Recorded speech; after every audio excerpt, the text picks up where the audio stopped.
Posibleng isang sindikato raw ang nasa likod ng pagpatay sa political vlogger na si Alicia Lipata o mas kilala bilang Mima Alicia.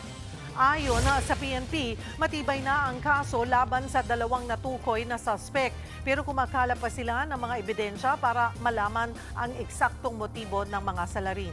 Kabilang pa rin sa iniimbestigahan ay kung may kinalaman ang pagpatay sa pagsuporta ni Alicia kay Pangulong Bongbong Marcos. July 17, nang pagbabarilin ng riding in tandem ang political vlogger sa harap ng kanilang bahay sa Caloocan.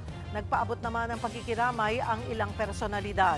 Personal na pumunta sa burol sina Senator Risa Ontiveros at dating Senador Antonio Trillanes. Ibinahagi naman ni Senator Kiko Pangilinan ang mga larawan kasama si Alicia. Ayon sa Senador, isa ang vlogger sa mga mahalaga at matapang na boses sa kanyang kampanya. Nanawagan din ang Senador ng masinsinang investigasyon sa pagpaslang kay Mima Alicia.